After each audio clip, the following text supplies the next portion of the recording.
as far as the money goes, it can complicate things because when you add money to anything, right. I mean, look at the coaching searches, it's going to add complications. But at the same time, it can take some things out of the picture. And you can also see who's really about you, who's, you know, if you have the money and you're not willing to put it down just because you don't want to, versus a school that's like, we love you and we're going to show you we love you. You know, I think that can show a lot to a kid. You can see their commitment to you. If they're investing money in you, right, they're going to likely give you a great shot.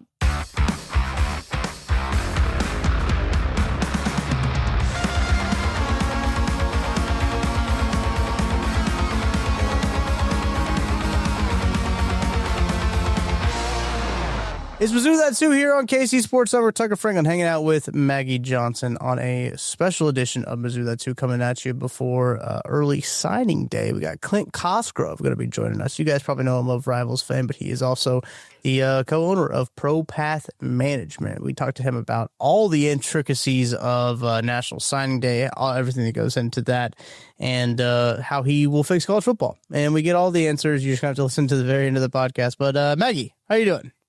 Good. It is. Is it super snowy everywhere there? Yeah. No, we got like 4 inches yesterday. Oh, wow. I mean, it happened to us twice. We got it over the weekend and then we also got it yesterday, but it's kind of a nightmare outside a little bit, but. Yeah, it's good not to go anywhere and have to do a podcast is what makes the weather fun. Oh, yeah, for sure. And, you know, last night I just watched Monday Night Football, just hung out all day on Saturday and Sunday watching football. So it gives you like that excuse a little bit, like you said, to not have to do anything. I'll be like, sorry, I can't. Can't leave the house. I made my first legal sports wager in the state of Missouri. My first real one, right? You always have to take the bonuses that they have. The no-brainers. Yeah. You have to take the no-brainers. I saw you tweet that one about like the Blues to get a shot on net. And then I was like, what? Yeah. One of my buddies sent that to me. And I said, what if they don't? Like there's one out right now about the Chiefs of like to gain 1 yard. And I was like, what if they don't? I took that too. Yeah. Oh, yeah. It's free money. And last night was for one single point to be scored. Uh-huh. Right. So I was like, okay, I'll take a free $150 if you're going to give it to me. I'm not going to complain about it.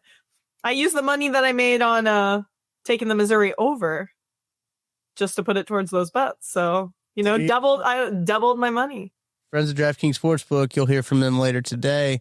Appreciate you guys listening to the podcast as always. And look, Missouri did win a football game since the last time we talked. Obviously, we had the post-game show, kind of talk a little.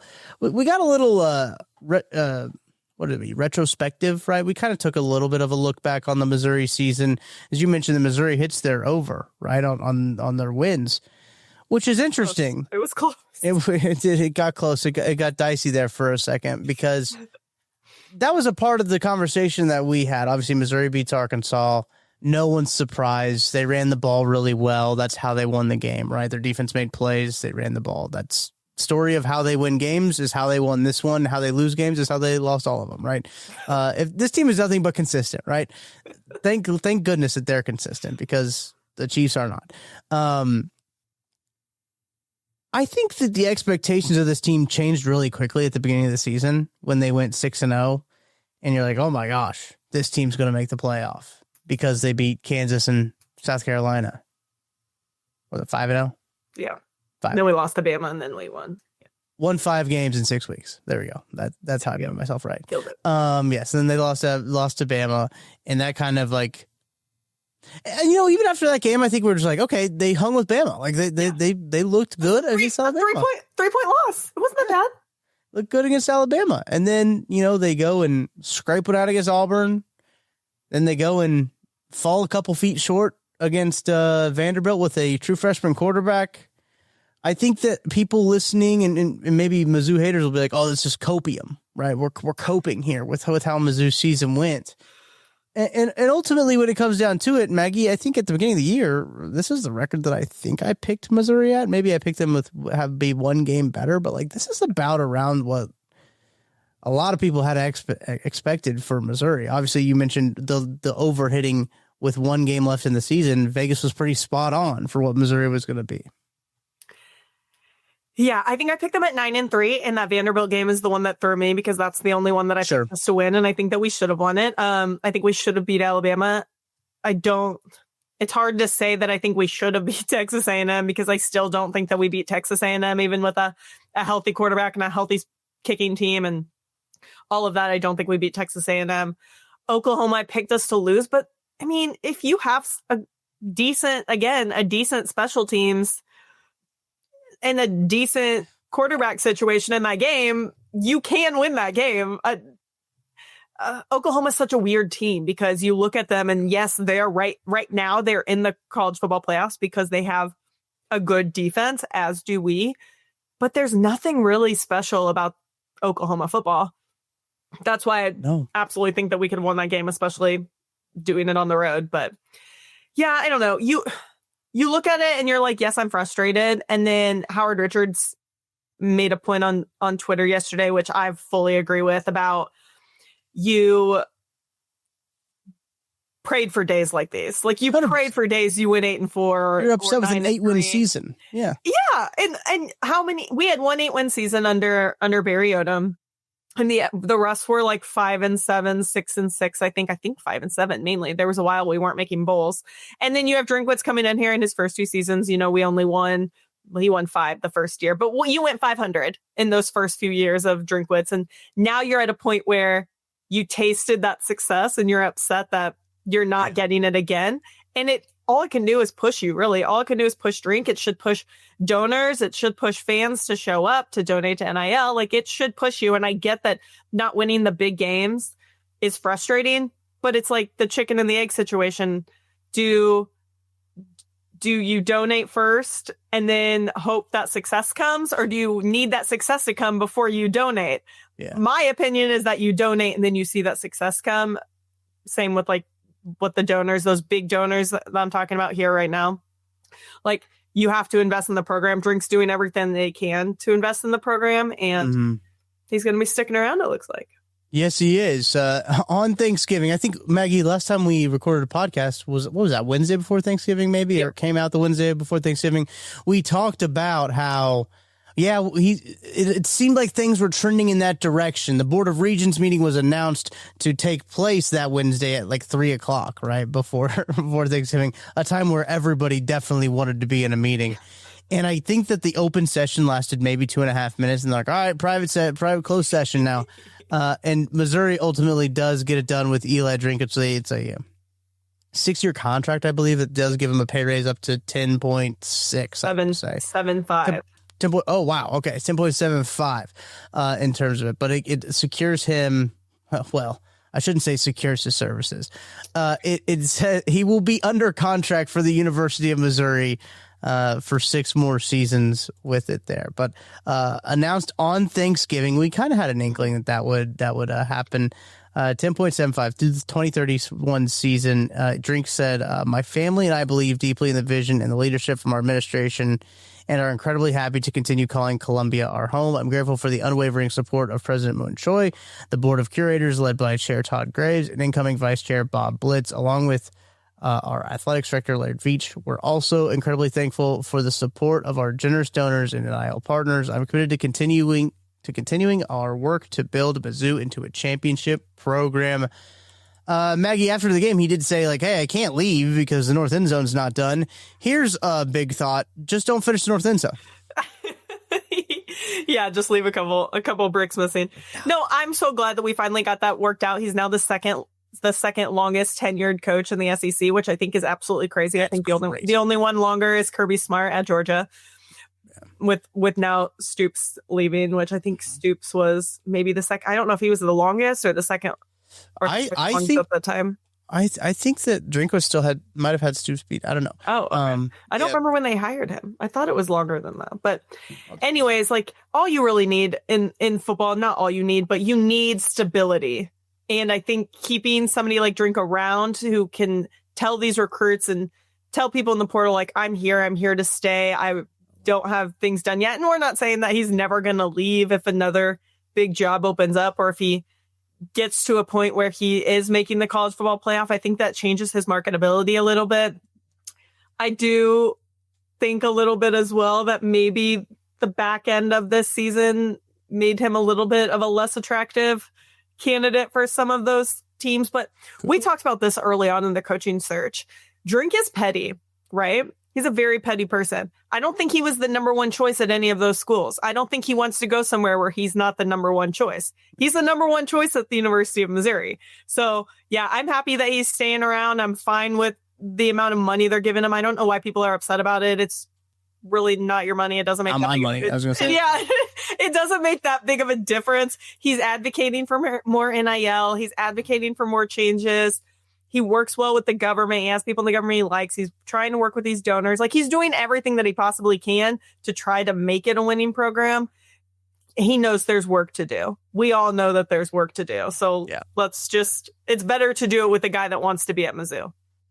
2013 was when Stoops was hired, by the way, at Kentucky. So that was a long. I thought he had been there for a long. Yeah, that's crazy. For a while. Looking at other coaches in just around college football that have been at their current program longer, PJ Fleck in 2017, he was at Minnesota. Chris Kleiman, he's been there, but I mean, he might be on the way out. Who knows there? In the same hiring cycle as him, Mike Norvell at Florida State, Dave Aranda at Baylor. I think Kyle Whittingham has been at Utah for a long time. Kyle Whittingham has been there since 2005. Kirk Ferentz has been at Iowa since 99. So I mean, that's insane. Literally, my whole entire lifetime has been Kirk Ferentz at the head coach of Iowa. 1 year. It is crazy. And I mean, Iowa's had some success. I think they're having a decent season, but that's all they've ever been is decent. And you know what? That's okay. If that's the type of coach that they want, and I think that Mizzou kind of has similar expectations, I'm okay with having a couple of 8-4, 7-5 years. If you're going to give me some 10-2 and 11-1 years, if you're going to put me in the playoff every few years, I'm okay with having a couple of down years. You're going to have programs that aren't like that. Mm-hmm. I'm okay with that. And maybe that's me because I've experienced Mizzou in a lower tier of football than they are right now. Some people maybe listening to this podcast are probably like me, but I'm sure that there's plenty that, started watching when Chase Daniel was playing. For sure. And you just have a different type of expectation for a program. If you watched it before that, your opinion might change, but I'm okay with doing that as long as he can get us into that playoff and give us a chance, because you can't win a national championship if you're not in that playoff. I think consistency is such a big thing in college football now, and having the consistent coach like Drinkwitz is great. Like, imagine if Missouri was in this cycle right now with all this coaching carousel. Like, that would be a nightmare to try to find another head coach. You'd be finding another head coach probably in 4 years, in 3 years. Yeah. Like, what Drinkwitz has done at Missouri, I think, has been overshadowed by a lot just because it's Missouri, right? We talk about this a lot. It's not the brand that people recognize. 21-5 record over the 23 and 24 seasons. He was a 2023 SEC Coach of the Year, only the second coach in program history to record back-to-back double-digit win seasons. He'll have won 30 games over the 3 seasons if they win in their bowl game, right? That's just the third time in program history that they have do that. He has the best winning percentage with a minimum of 4 seasons in Mizzou history. He's only lost 9 games at home since 2020 when he took over. That's a 786 win percentage. Like, what he's been able to do to turn Mizzou around from where Pinkel was. The way that the state the program was in when Pinkel retired and everything going around with the program, obviously Pinkel had health issues and everything and needed to retire. But then the university wasn't in great shape, and Barry Odom was kind of the guy that took over and kind of had to right the ship. And I mean, they kept it from sinking, I guess. It didn't sink; it was still floating, but it wasn't. We were on a life raft. I wasn't think going the right way. I mean, it was a ship that had no sails essentially, and it was just floating out there. They were floating on a life raft. I think that's a great way to put it. And Drinkwitz came in and just kind of helped build this program up. I know that he is so easy to make fun of for all these other programs. And one of my favorite things that I see people always respond to other fan bases is everyone wants to make fun of Eli Drinkwitz until your team needs a head coach. And then you're like, oh, we could probably get Eli Drinkwitz. Everyone thinks he's so bad. They were being so weird about it. And I kept seeing all this stuff like everybody, at least we're all on the same team about how we don't want Eli Drinkwitz. I'm like, who did you get again? Yeah. Oh, you all got, except for LSU, who we'll talk about here in a second. Yeah. You all got G5 coaches. Mm-hmm. So let's not sit here and act like you wouldn't take Eli Drinkwitz in a heartbeat if you could, because they all thought that they were getting a top dog and none of them got even close to a top dog. I do think Drink was the first domino in that. Like, he's the first one that was like, okay, I'm staying here. And then all those rumors came out about Lane, and then it was like Auburn filled, Florida filled, Kentucky's going to fill quickly. It was like all of these pieces kind of, Arkansas filled. Mm-hmm. They kind of just all came together quickly right after Drink signed his contract. Yeah, this carousel's been insane. You mentioned the Auburn job, and I was just thinking about Golish, and like Golish was always the rumored guy to go into Arkansas, and then he flips to right? He takes the Auburn position. Mm-hmm. Right, that's a better job for him anyway. Like, that's a good spot. Better job for most people. You've got to salvage a lot at. I mean, you think of how bad it was at Missouri. Yeah, Missouri was beating Arkansas in those years. You know what I'm saying? That's true. So, I mean, things are bad. And, they're flipping a couple of recruits right now, but I think that they're desperate. I think they're throwing a lot of money at some of these in-state guys to be like, look, you should stay here. And Schullerfield's only been there for like a day. He's there for like a day or two. So he's kind of gotten to work with that, which I get it, but you just better hope those checks don't bounce.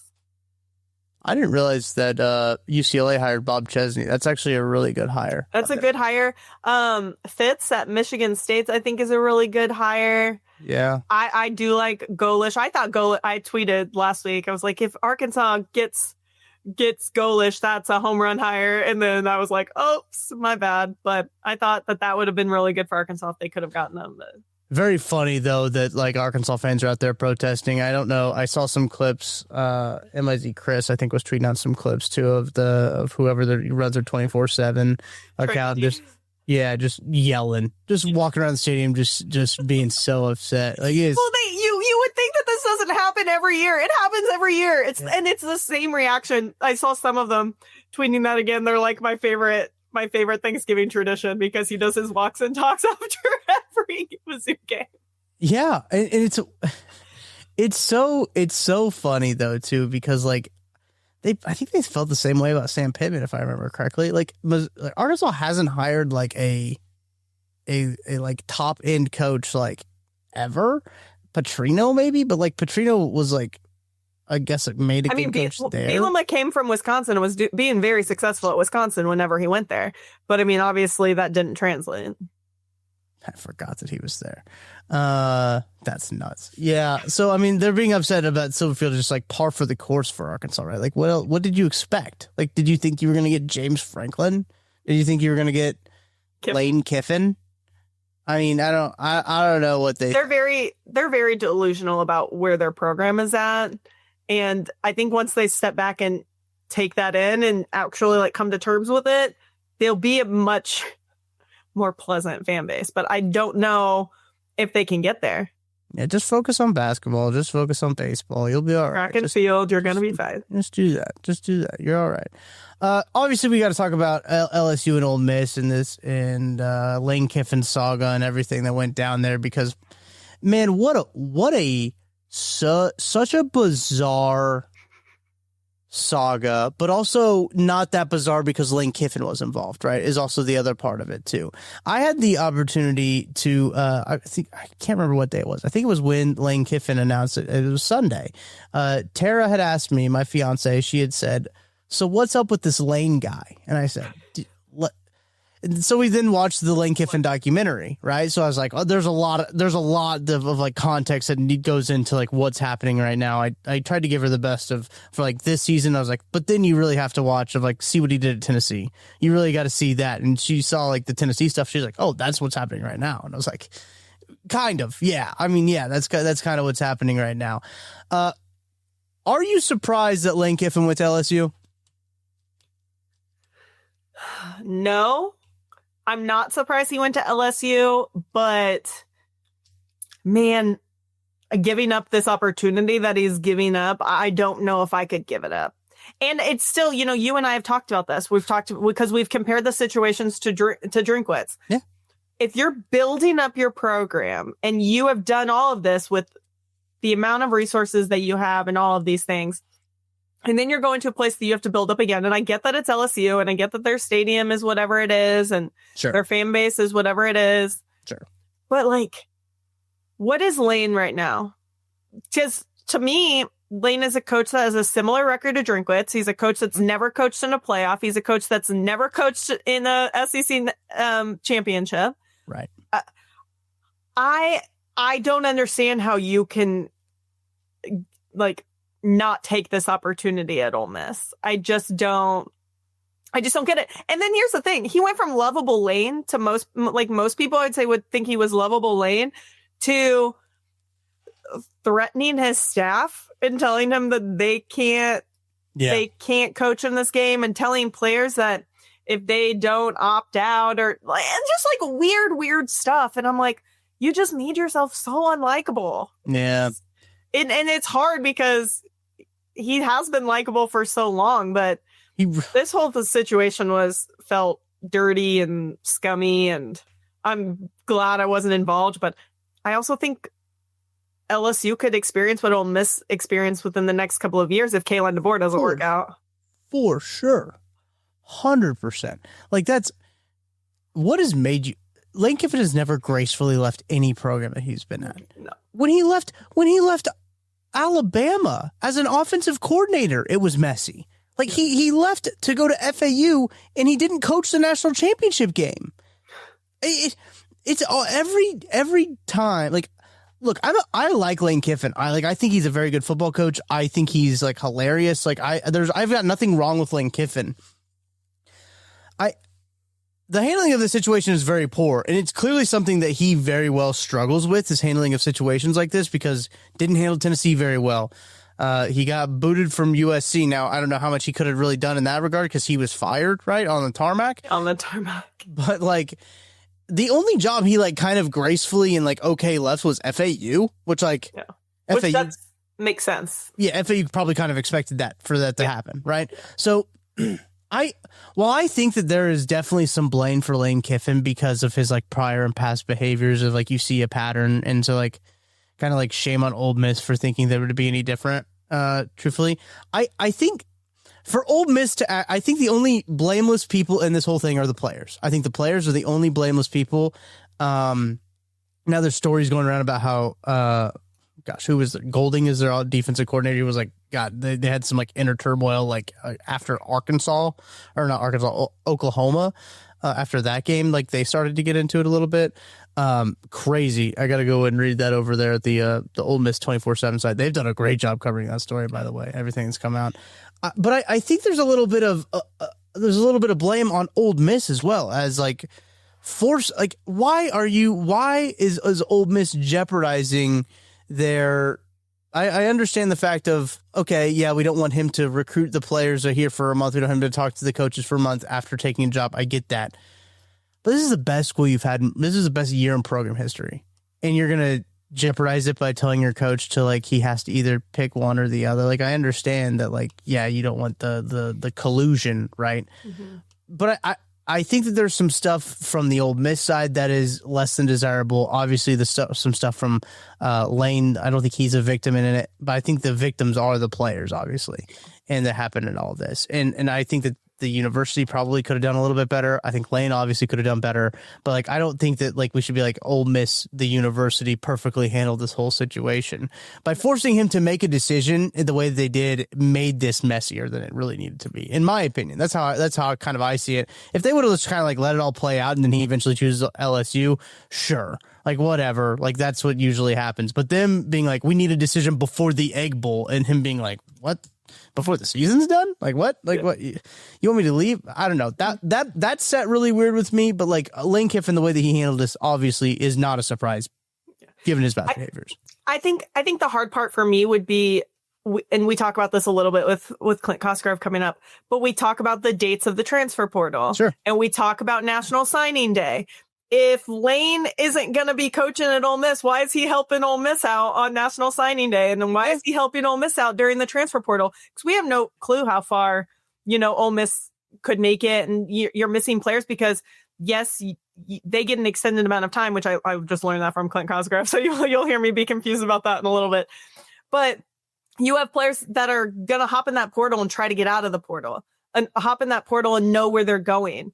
And you're not necessarily getting those guys because Lane wouldn't be doing it. So I saw somebody give the analogy of like talking about a husband choosing to leave their wife, and is like, but I'm gonna stay until after Christmas, right? Yeah. because the kids want me here. And it's like, I don't know if it, really works that way. So it is hard because I do see both sides. I don't blame Ole Miss fans for being upset about all of this. I don't blame LSU fans for being excited about all of this. It's a very weird situation. I just hope we never have to go through a situation like that.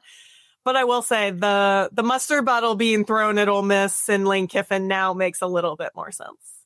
Mm-hmm. Oh, yeah.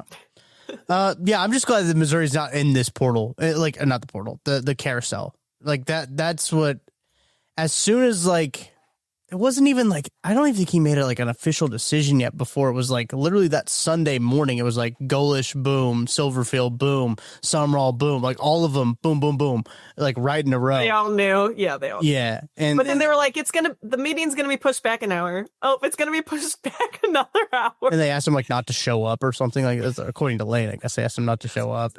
Yeah, I don't know. There's no blameless people in that, I don't think. And all of it, but yeah, Lane Kiffin continues to Lane Kiffin, like shocker.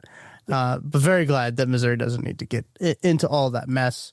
Does help that they do have National Signing Day coming up. Missouri obviously not playing in the SEC title game. They did not make it to the SEC title game, so they will be focusing on their National Signing Day as we sit here and record this. According to 24/7 Sports, their composite ranking, they set at 25th in the country right now, which is, I think, down from 15 last year, I want to say. I'll pull it up real quick, but I think they were 14 last year, composite of 20. So they're sitting about the same-ish range. It is a bigger class, 17 into 2025, and they have 20... If it'll load, I think 25, 21 in there. But we'll get in and talk with all of that with Clint Cosgrove. You guys know him. Mizzou fans love him. Mizzou fans love. It's wild. It is actually wild how much Mizzou fans love him.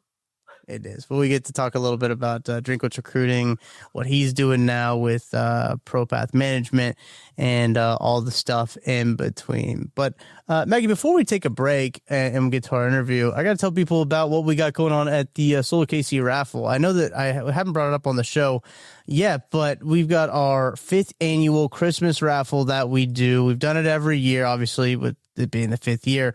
What we do is we sell raffle tickets. We have a huge raffle that we're doing. I mean, you got Rashee Rice signed jerseys from Dwayne Bowe, a Trent McDuffie signed jersey as well. Mini helmets signed by Patrick Mahomes and Rashee Rice.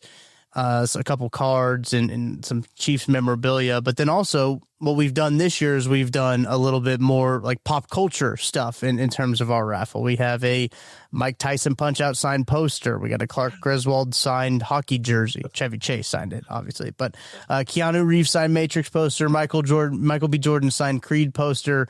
The Taylor Swift signed poster and vinyl is pretty darn sick. I got to see that in real life. That was cool. And then also some gift cards and some credits from our good friends and people that we work with as well. You can go check that out at our Twitter at KC Sports Network. You can also get your raffle tickets by going to givebutter.com/KCSNSoul, Venmo at KC Sports Network.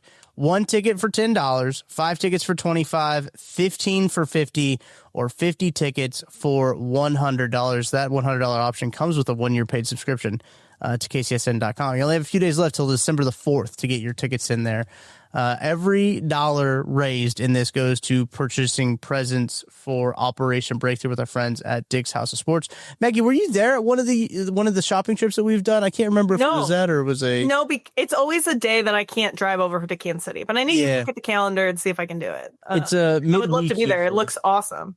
It's like a supermarket sweep type deal where we just go and just grab a bunch of like the wall of water bottles, the hoodies, the sweats, everything that these kids want at Operation Breakthrough to kind of help out these kids have a better Christmas that wouldn't necessarily have the opportunity to go to Dick's Sporting Goods and buy all this stuff. It's awesome to get to see how much the community reaches out for that. So I'd be remiss if I didn't mention that as we are reaching the home stretch there. We're getting close to the goal that we wanted to raise for those kids at Operation Breakthrough. But very cool thing. I figured that I should mention it before we hit the break. Love it. Yeah, donate.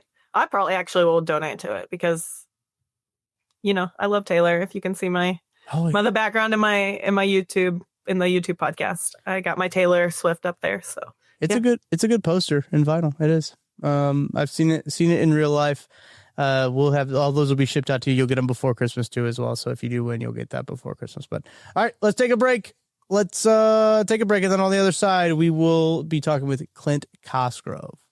Missouri, your moment is finally here because DraftKings Sportsbook, America's top-rated sportsbook app, is now live in your state. Now you can make every game even more exciting with same-game parlays, money lines, props, and more, all from your phone, all safe, secure, and easy to use. Missouri fans know game day. The tailgates, the noise, the passion. Now with DraftKings Sportsbook, you can bring that same energy to every snap, every touchdown, every win. And right now, new Missouri customers can bet just $5 and get $300 in bonus bets instantly. No waiting, no nonsense, just pure action powered by America's top-rated sportsbook app. Download the DraftKings Sportsbook app and use code KCSN. New Missouri customers bet just $5 and get $300 in bonus bets instantly. That's code KCSN. The crown is yours. In partnership with DraftKings Sportsbook. Gambling problem? Call 1-800-GAMBLER. 21 plus, physically present in Missouri. Eligibility and restrictions apply. Terms at DraftKings.com/sportsbook. Bonus bets expire 7 days after issuance. For additional terms and responsible gaming resources, see sportsbook.draftkings.com/promos. I'm BJ Kissel, founder and CEO of KC Sports Network. Emprise Bank has been with us from the beginning. They were our first network partner, and they believed in the vision of what we were building from the start. I can't speak to any other banks or companies and how they operate, but I can tell you from personal experience and based on the growth of the network you're listening to right now, that if you have banking needs, call our friends at Emprise Bank. We've worked with so many great people there over the years, from Vicky and Aggie to Andrea, Lori, Jackie, Deb, and Aaron, and not to mention so many others that not just supported KC Sports Network, but supported our KCSN Foundation as well. But the best thing that I know is that if I have a question or a problem, no matter how dumb the question is, I know who I'm going to call and who I'm going to talk to. And I know that I'm getting an answer from someone that I can trust. And I know that person is there to help us. That's why Emprise Bank has always been and continues to be our partner in Possible. And they can be yours too. You just have to reach out. If you have a banking need, whether it's business or personal, hit me up. I will connect you directly with the same people that have helped us build KCSN. And that's our friends at Emprise Bank. Looking to remodel your home and in search of a top-quality company to do the job? Contact Alenco. Since 1986, Alenco has been the remodeler of choice for customers throughout Kansas and Missouri.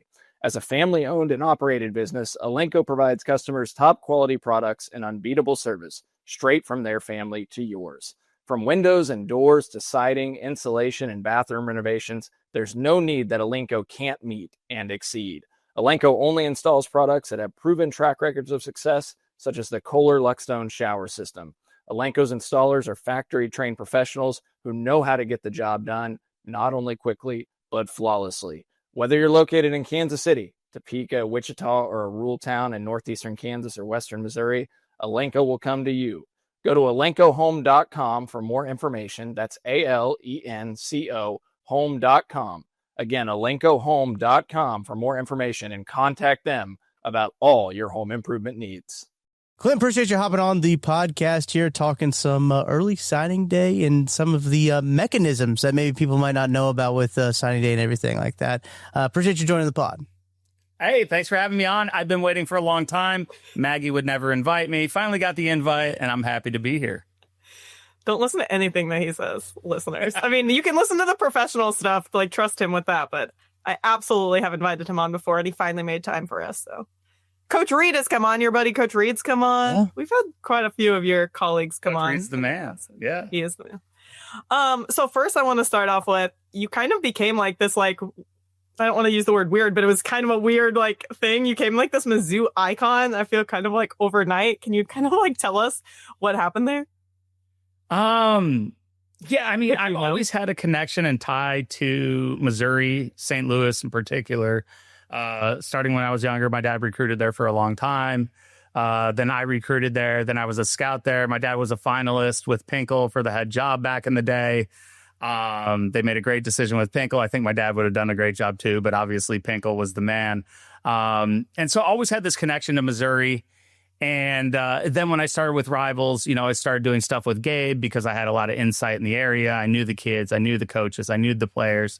But I think where things really kind of picked up with, us becoming family, me and Mizzou, because when nobody else got me, Mizzou fans got me. But I would say it was the great Winery debate of 2024. Oh, yeah. I was coming off of, was it 23? 24 signing class. Okay. Yeah. There we go. The years get all mixed up. But I was coming off paternity leave, so I had a lot of time to just call people, dig around, and I was like, so when I come back, I might as well come back with something big. Everybody, it was a done deal, dead in the water. Williams was going to Oklahoma or Georgia. A lot of people, I think, from the Oklahoma fan base had no idea who I was. And I went out there like drinks, stood on some business and just threw it out there and waited. I put it in a future cast for Winery to Missouri. And I was like, I said, Gabe, I was like, let's wait how long it takes for somebody to notice it. And it didn't take very long. And so I think it was just one of those things. It's like Missouri forever. And one of the reasons, back in the day, my dad was in on that job is he had taken top talent from the state. And Missouri had a really hard time for a long time, getting the top player, getting the 5-star to stay home. And I might have known before Williams knew he was going to Missouri, but I knew that he was going. I knew what had gone on the back end. I have plenty of sources. I have friends on the staff. They weren't actually the ones who told me in the first place. It was kind of just doing the research. I knew what Drink had done with the government to make it so, kids who stayed home got paid. And then I had to sit there and get ragged around like a clown by the national media saying, like, who is this guy? Can't even pronounce the kid's name right. But I just stood on it. I went there and took a beating, just kind of laughing in the back of my head the whole time. I think it was it had like a villain in Parker and me in Missouri. And like, it kind of ignited. It was fun. That was some of the funnest times that I had in the recruiting. And I was like, God, if this doesn't happen, this is going to be bad. But, I trusted my guidance, trusted what I knew about the recruiting process. And it made for a lot of fun. And, just all the memes and just whenever Missouri, things get hard, Missouri's always got me. When I got laid off at Yahoo, they wanted to show up at the front door. And when my hair looks bad, I got this beautiful hat. Perfect. And so, it's just one of those things. Me and Missouri got love. I love everything about the program. My older roommate's the tight ends coach. Those are just my people. I mean, you mentioned the memes. It wasn't fun to me that whole OU thing wasn't that fun for me. But. Yeah, well, we all had different experiences, right, Maggie? When it came to, we sure do.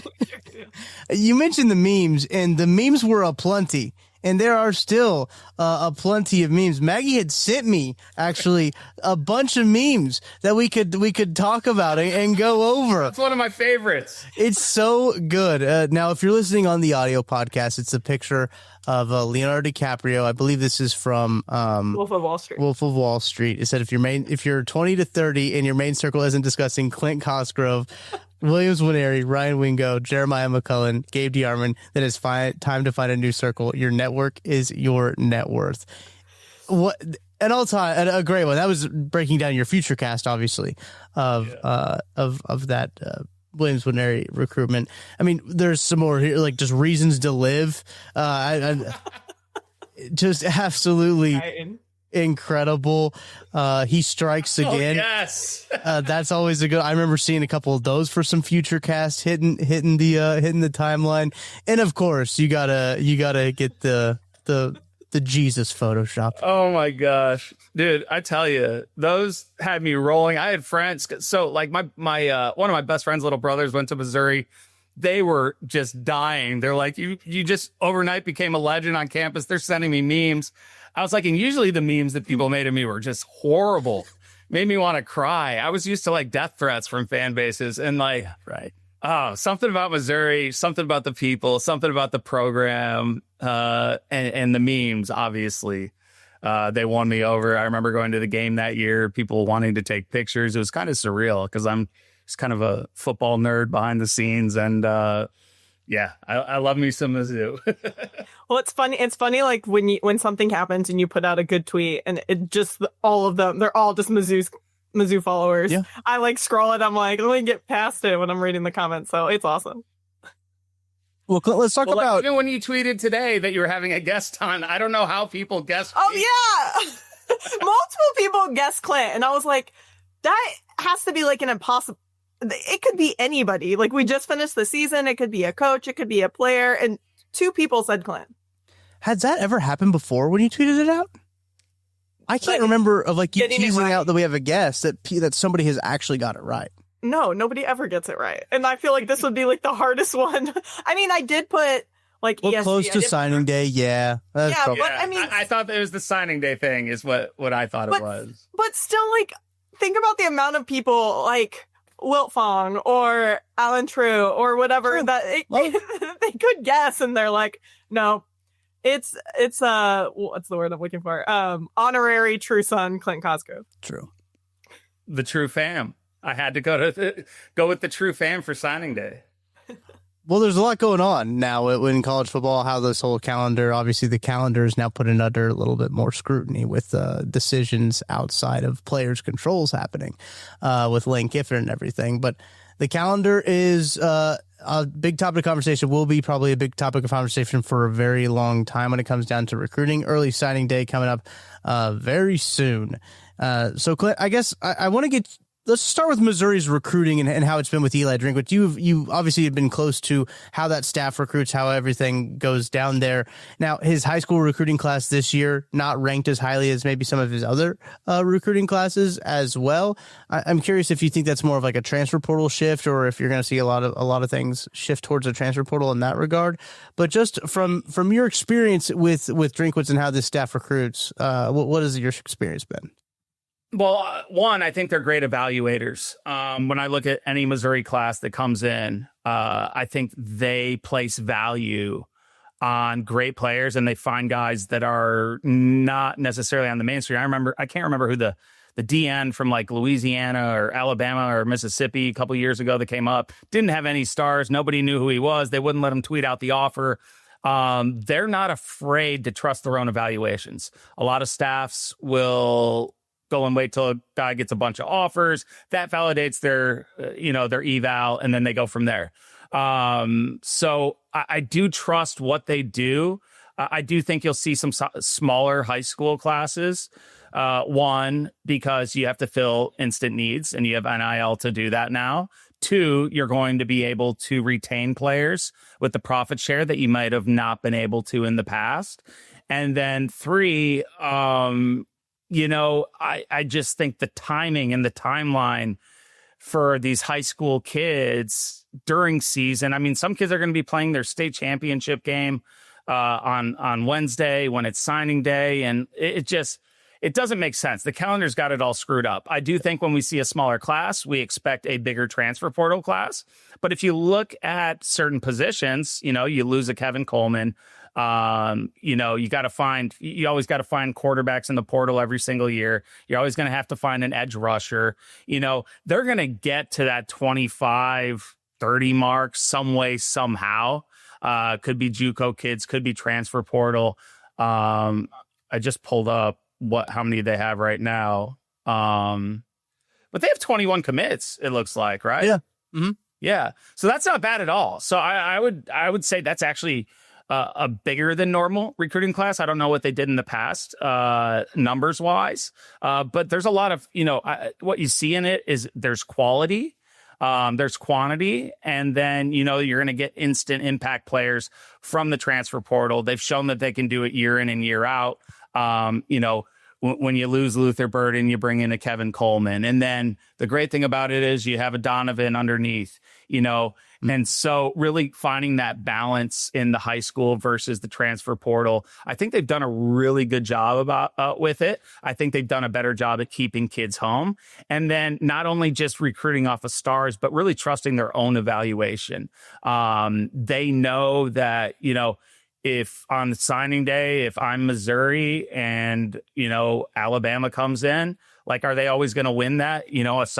But they're great at relationships. They know that, they might not outbid for every kid in the nation, but they find the kids that fit the system.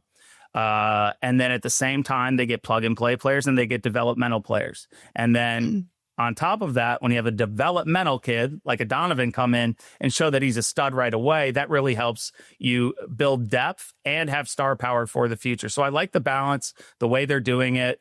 I don't know how many they signed last year. Maybe you do, Maggie, but 25 is pretty good at this point. I wouldn't be surprised to see maybe a kid or two come off that board on signing day and maybe a kid or two get added on signing day. Missouri's also been good at that in the past. And the way things are now, like, no kid is ever safe until they sign those papers. And even if they do, they'll find a way out if they want. So it's a very interesting time. The calendar makes it really hard. I do think this year was a little less chaotic, but maybe because I was focusing on my own players and not as much on the entire nation's recruiting classes. Speaking of that, I know a lot of people knew you from the days of you working for Rivals and working for Yahoo and being a great talent evaluator and things like that. Can you kind of tell people like what you're up to now and why signing day is so like big in your world? Yeah. So, after Yahoo, I didn't do much for about a year, kind of sat back, reevaluated everything, and I thought about going back into coaching, but now I have a 2-year-old. Just didn't make a lot of sense. I was thinking about doing some podcast gigs and then driving for UPS at one point after my wife passed. And then I got to a point where I had been in talks about doing a sports management company, sports management agency with a big music management group called Split Second. I went to high school with Lizzie Hardy, who is one of the partners of that. I manage Chainsmokers, Mumford & Sons, do work with Travis Scott, like all these big things. So, there's so much crossover in the music and sports world. Every rock star I talk to, they want to be an athlete. Every athlete wants to be a rock star. There's plenty of opportunities for collaborations, and there's just so much you can do when you combine the two entertainment spaces. At the end of the day, football's a business. It's a sport, but it's also entertainment. And so that was exciting. And so getting the opportunity to do that, my other partner, Izzy, started Yeezy, manages a bunch of people. And so with my background, I was recruited, played, coached, recruited as a coach, scouted for 8 years, and that was in the media. So I've really seen every single side of this. I have a full grasp on, what you need to do with the media, how the recruiting game works, how to pick a school, how to advise. And it just made too much sense. And I, going back into an office for 110 hours a week versus I moved out to California. I live close to the beach, get to kind of run my own shop and in a space that's ever changing, incredibly exciting. And decided to get into this, and it has been a blast. Its ups and its downs, but it's definitely changed the signing days for me. I'll have one kid signing tomorrow. What is it, Tuesday? Yeah. Signing tomorrow, and Gavin Mueller to Miami, kid who only played football for 2 years, blew up. He's the number 56 player in the nation. 6'6", 255, absolute freak. So signing day is a little different for me this year. I got to make sure the I's are dotted, the T's are crossed, the paperwork's in right. We're going, announcing it the correct way. So yeah, it's changed over the years. It's a little different than when I had to be ready for kids to flip last second, have an article ready while being in studio in the middle of a signing day show. So definitely changed over the years. Well, that's super cool and super interesting, especially with how the landscape has changed in terms of how recruiting has changed with the money going around. You mentioned at the top of the show about how, Missouri's not the only state anymore now that has the in-state NIL rules. And I think that Ohio just passed a law about players being able to make NIL in high school. So how much does that really impact your whole role? And especially, I can't imagine how it is contract wise with the NIL and everything like that. I don't even want to begin to think about the legalities and every T and I you have to dot and cross there. How has that kind of changed as you just started it so far in this business? Yeah, so at ProPath Management, where I'm a partner, we are kind of a boutique. We're going to do everything from build your brand to, look over the contracts to do endorsement deals to finding you the right place to getting you the best deal possible on your NIL end. So that is definitely changed for me. But I would say, the NIL, it makes it a lot more complicated, right? But at the same time, it can make things a lot easier, if that makes any sense. So, not every kid is driven by money. Now, if you get life-changing money, it's hard to pass up at a young age. I played with kids who the school sold their jersey and they never made it in the NFL, and never made a penny off of playing. They don't know what to do afterwards. Football was their life. They gave up their body for the school. And then all of a sudden, you see them in jail a few years later. And so it's good that you're not going to see as much as that anymore. But in the way that it complicates it is there's an additional factor, and there's a lot of assumptions, and a lot of teams want to play games. A lot of kids want to play games. We just saw coaches play games. But I would say not many clients that I have, and kids in general, I think they see the big picture. Development's still important. You talk about being able to get paid in high school. They have every opportunity to make money when there's more eyes on them than they'll ever have in their life. So I think it's great in that aspect. And also when it comes to money, if you're supposedly the school's top tight end recruit, right? And they want to develop you, they love you and everything like that. But then they come in with an offer that is just totally out of left field, isn't even in the ballpark of other schools. And they try to sit on, this is a program you want to be a part of. And, I think that can make things weed down a lot quicker. It can make the decision a little easier. I've never had a kid go to a school just because, they paid the most. It still has to be the place they want to be. They still have to be able to develop the player. But if one school is offering $500,000 and another school is offering $100,000, if all things are equal, that makes my decision pretty easy. So I think it can clarify things for the big time kids. I think for the smaller, more under recruited guys, it's just a perk of the recruitment. I get money to go and play there. I wanted to play there anyways. And then, you do have guys who are going to make a financially based decision, but usually there are more than one program. If you're in the $1 million range, there's going to be a couple programs that are obviously going to be playing that game. You're an elite player. People are willing to overspend for you, as college teams need to do. And I think Missouri's done that and done it very well. Overspend where you need to, underspend at players that are, die hard, that are developmental. You can always bump their salary in the future. So I do think it's changed things. It has added an extra dynamic. It's added a lot of paperwork.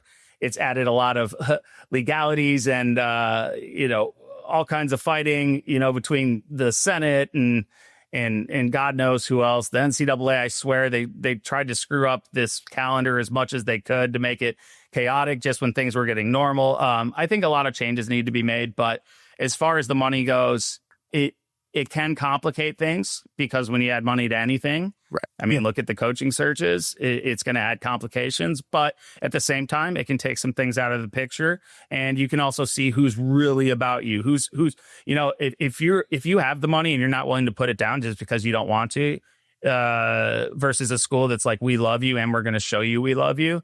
I think that can show a lot to a kid. You can see their commitment to you. If they're investing money in you, right, they're going to likely give you a great shot. You mentioned the coaching thing a little bit, and Jimmy Sexton, as his job, is going out there and trying to, make these money for these coaches. Is that something that like you do for these players, or are you kind of waiting for these players to kind of come back to you? So I'm talking about more of like a transfer portal situation. Like, would you wait for your guys to come to you, or would you kind of do that first and try to make the best option for them? Yeah, so it's kind of a little both. Like, I'm never going to go to a kid and be like, you need to transfer. I want my kids that we work with at ProPath. We're building a brand. We're building engagement. We're building a fan base. We're building something that transcends football. It's not always in their best interest to be jumping around. I want them to stay in a place and get developed. But at the end of the year, we will sit down with every client and be like, where do things stand? How do you feel? The number one question that I ask kids is, are you happy? That's the number one thing for me. Are you happy? If a kid's getting a couple of balls and they're like, well, this school, because there's chatter all over the place. Kids have an idea of what they're worth. They have an idea of, the recruiting coaches that they worked with in the past, the coaches that their high school coach are talking to.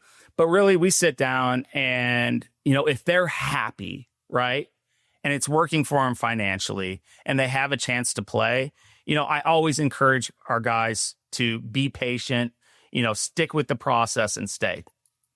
Now, if a kid's not happy and they're miserable and they can get paid more elsewhere, well, then that's a situation where you can kind of go and test the waters. I would never let, I don't have an option. I would never advise. I'll never tell a player what to do. I will advise.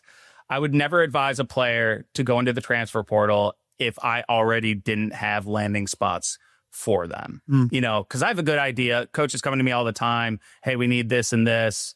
Any players that you know of that are going into the portal. And then, so there's a lot of conversation on the back end, kind of like works with the coaching stuff. There's a little more limitations on the player side than the coaching side because anybody can call a coach versus, the NCAA has the recruiting calendar. But now we have the intend to enter the portal and everything like that. And so schools have a good idea who's entering. Most of those deals, I wouldn't say are done right away. Last year was the first time we really went through that. But you have a good idea of, okay, where are you going to visit? Who's interested? What are the options to go? Because, if you go into the transfer portal without any idea of where you're going, like there's a good chance that you get stuck in the portal. The grass isn't always greener. And colleges now, they're looking for production. So, it doesn't matter if you were a 5-star or 4-star recruit 2 years ago. If you hadn't had a certain amount of snaps with a certain amount of production, with the PFF scores and everything like that, they don't care, because they're looking for plug and play players in the portal, not developmental players. Did I even answer your question, Maggie? Yeah. Okay. Yeah. I think it's really tangent. It's really interesting with the portal and everything. And as we're talking about like National Signing Day, I just always am thinking about how much that's going to impact high school recruiting. I know there's going to be a place for high school recruiting in college football, right? But how much is this going to impact these players who are the fringe Power 4 guys? How many of those guys have to go to then the Group of 5 or those fringe Group of 5 that end up having to go to FCS? It's very fascinating to me, the dynamics of how the transfer portal is going to impact these freshman classes.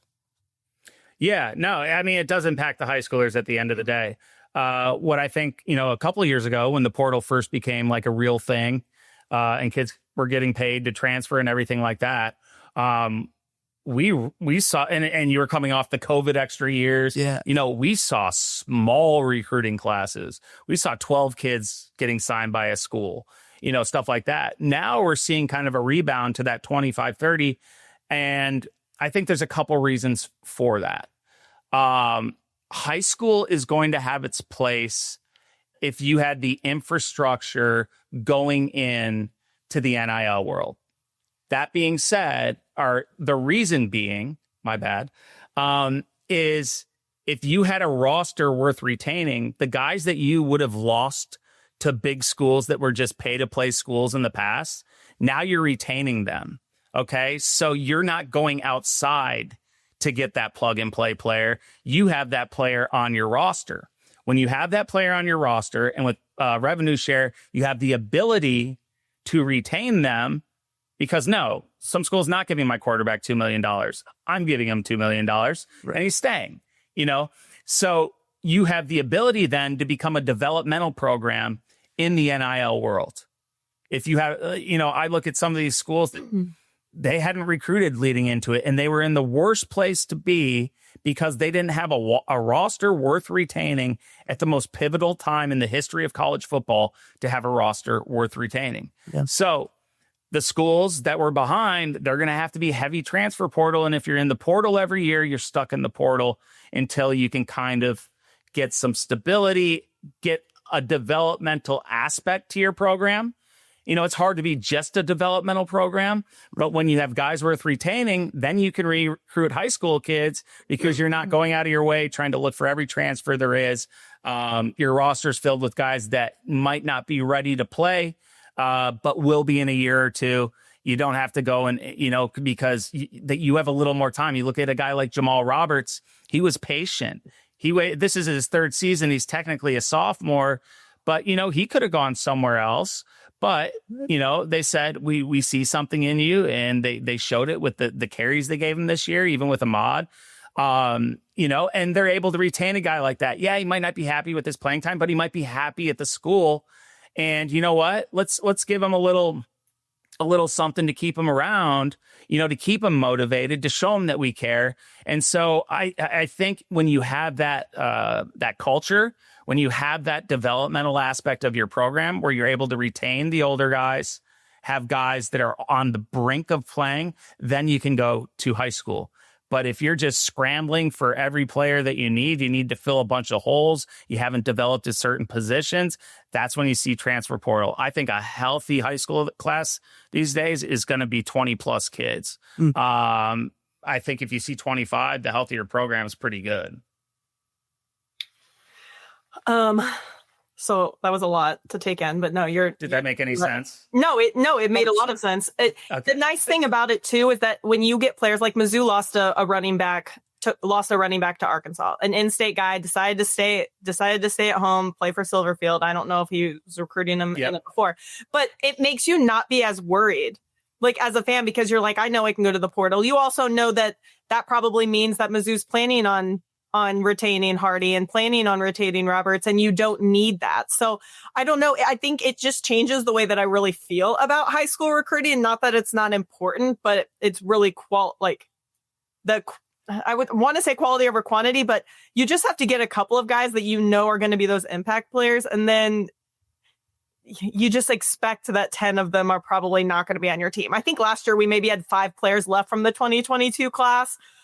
So it just didn't really matter that much. So that is the one thing I truly like about the transfer portal. Yeah, no, I mean, it's, and I think it's going to calm down. I know a lot of people are up in arms, fans, like I don't know the single name of a player on my team anymore and everything like that. I do think with the revenue share, you're going to see less people transferring. And the kids you see transferring probably just weren't a good fit or weren't happy. Yeah. But, the players that our program guys that the team needs, they're going to do everything they can to retain them. High school NIL is not the same as transfer portal NIL unless, you're an elite prospect. But I mean, money is well spent retaining your roster. And, Missouri's done a good job of it outside of, a couple big names. But at the end of the day, I really think it comes down to what the program offers. I mean, there's money everywhere if you're a very good player. And like I always say to my guys, be grateful and are you happy? And at the end of the day, that matters most. But also, if you stay with the program for a long time, you get loyal fans, people who who buy into you, who buy into your brand, who want to be a part of you, want to know about you. And then you can grow your brand to something that, like I said, transcends football and, goes beyond that. And it's a very interesting time. It changes by the week. All of a sudden the Scores Act and NIL go right when things kind of it was Wild West-ish, but everyone kind of operated the same way. Right. Then they throw a new wrinkle in the system and it's like, I don't know, when you have non-football people trying to make football decisions and, accounting firms that operate in a traditional business funnel trying to make, valuation models that apply to a business, because college football is a business, but a business that has no rationale whatsoever behind spending. If I want to spend $1 million to see my team win before I die because that brings me happiness, that's my profit. Deloitte and NIL Go would say that's not market value, but in my opinion, you can't measure the importance of these things to people unless you truly understand the football side of things. Well put. Yeah. I think that's very well put. Last thing I got from you, we talked a lot about the schedule, or like the calendar, I guess, that we've talked a lot about. How would you fix it, Clint? I think that's a lot of the going around of like, how would the calendar be fixed? I know there's a lot of guardrails in terms of acting like it's a school sport, that like this, they have to go to class and everything like that. There's a lot of guardrails there. Well, they do have to go to class. So how would you end up fixing the calendar if they said, Clint, you gotta do this for us? The number one, the biggest thing is this signing day. Unless you have a huge staff, it's really hard. Well, there's a number of ways I can do this, but the number one thing is I would push back signing day to after the national championship. Yeah. Okay. You're having kids sign while they're still playing high school football. You're having them sign when coaches are still moving. You're having them sign when teams are still playing, right? What is good about that in any way? I do like that there is an early signing period. I don't know why there's a late one anymore, but can't we find somewhere in the middle? Because right now there's kids making decision without proper information, without the proper things that they need. There's coaches making decisions that are, I'm still playing. I'm trying to win a national championship. If we haven't been recruiting a kid for 2 years, we can't do senior evals. We're not going to be recruiting new guys. We're trying to lock up this class early. So I think that hurts guys that bloom later in high school. Because there's very few schools that do senior evals now. And you need to do senior evals not only on guys that pop, but guys that all of a sudden weren't very good their senior year. And there's not a lot of that going on because of the current calendar. Everybody's scrambling to get things done while they're trying to win games. I think everybody, including the kids, it would be a lot better if we push back the early signing day period. Give coaches some rest, give them time to focus on high school recruiting. Because the other thing is they're like, oh, okay, well, we didn't get done with the high school players. We know we can do it in a month during the transfer portal. And so I do think that hurts the high schooler at the end of the day. I think it leads to more transfers when you have people making last second decisions during maybe their own season because they couldn't visit a school before signing day, yet they had to sign on signing day. They haven't been on campus, but it's their best offer. And I think everybody would be better off if we pushed the early signing period to at least, a week after the national championship. I don't see why you can't do that. A big part of having the early signing period was, okay, let people commit early if they want to, and then they can always sign later. Well, it's turned into the early signing period is signing day. The late signing period is not signing day. It's kind of a formality at this point. Why don't we find a time later in the middle where everybody can do their due diligence, everybody can take their visits, everybody can be happy, and high schoolers are still getting a look, instead of just guys being like, well, screw it, we didn't get what we needed, let's just go to the transfer portal for it. I think it's better for football if everybody is able to make an educated and comfortable decision, not a rash decision because of a timeline that the NCAA implemented. I do like the one-time transfer portal. I don't know if I like it being in January because a lot of these contracts for the kids are July to July. Right. If they were already in school, because that's when the profit sharing was able to start. So if their contract's July to July, but the transfer portal period's in January, I think you're asking for a bunch of problems. Maybe now that it's implemented, you could get contracts once they get rolling, make them standard January to January, but that's not always going to work because there's just so many dynamics. But I think the biggest thing they could do is push back the transfer portal, the early signing day period, to at least until after everybody's had a chance to settle down and season's over. I honestly think maybe they should push the transfer portal date back too, because it's only January 2nd through January 16th. The national championships played on the 19th. So if you're on any of those teams, I mean, are you going to leave your team? And they get an extension.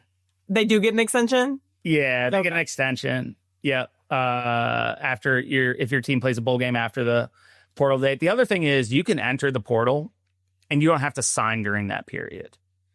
Now, you'll want to, but if you're in the portal, you're allowed to sign.